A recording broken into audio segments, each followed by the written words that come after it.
Hi everyone, this is Elaine. Welcome to Flat Earth for Dummies 101. Definition of dummy, indoctrinated in globe from birth.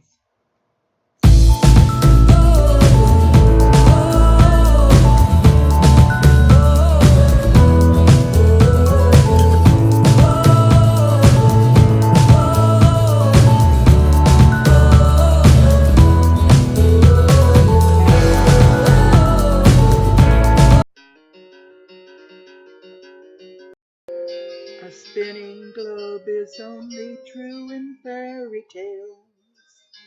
Only the truth will set you free. The lies were out to get me, to feast upon my brain.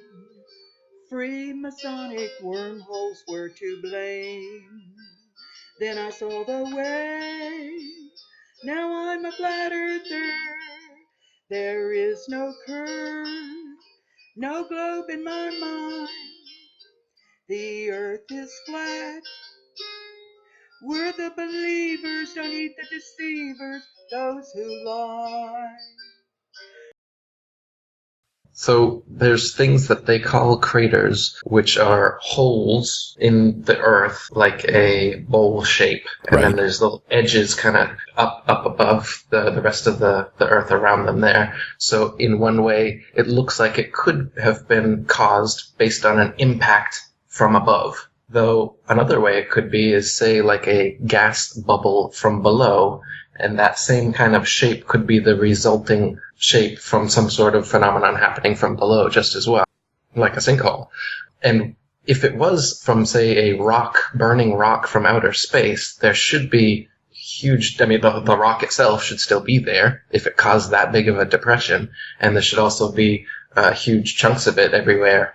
Yet none of these supposed crater sites have anything of the sort.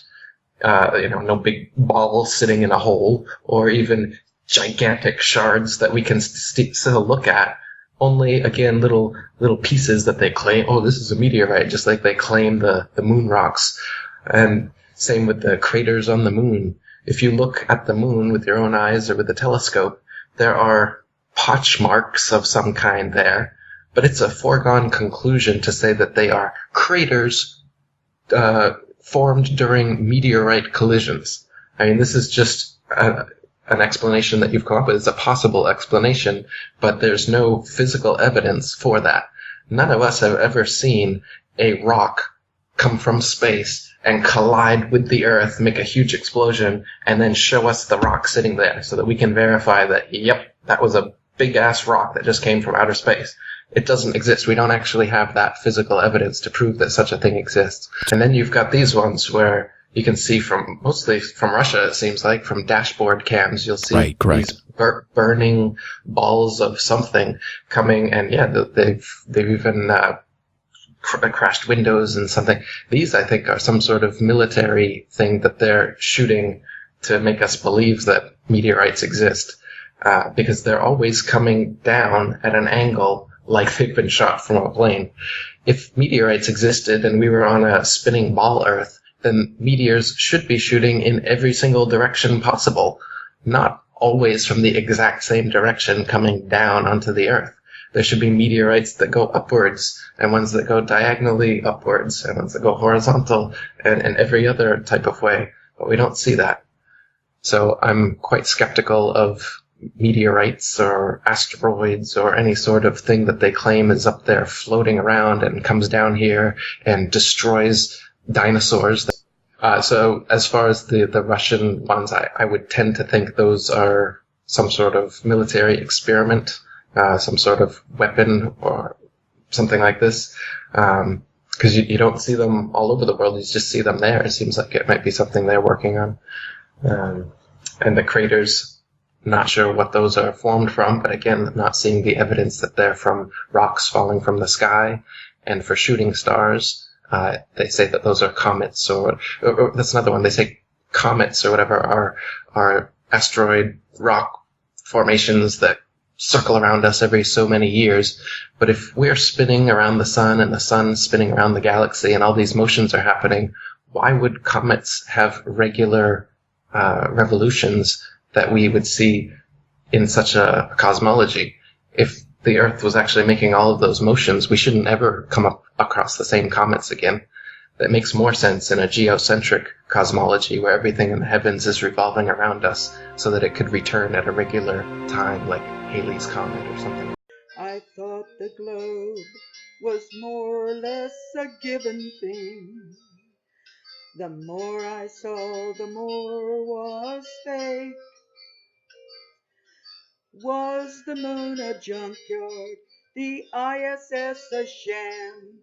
When I wanted answers, I got spam. Then I saw the way. Now I'm a flat earther. There is no curve, no globe in my mind. The earth is flat. We're the believers, don't heed the deceivers, those who lie.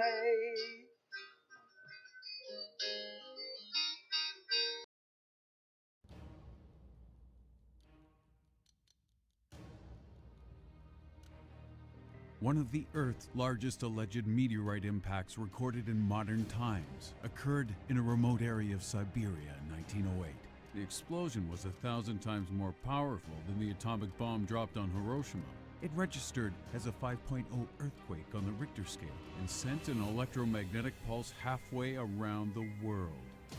Ground Zero was a 5-mile-wide area of scorched tree trunks, with a blast area extending 45 miles beyond where all the trees were knocked flat by the force of the shockwave in the sky, but no crater or comet debris has ever been found. The Tunguska paradox remains the world's most powerful unexplained explosion event.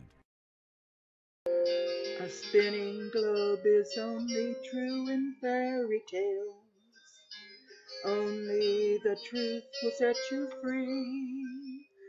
The lies were out to get me, to feast upon my brain.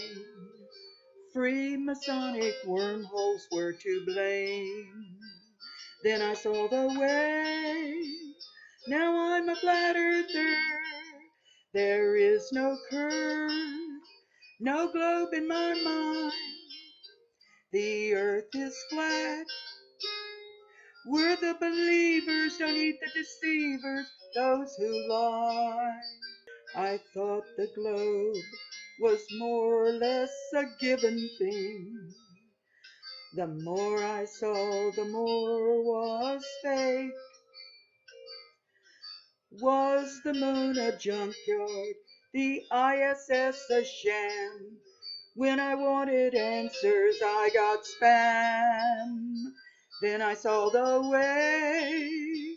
Now I'm a flat earther. There is no curve, no globe in my mind. The earth is flat.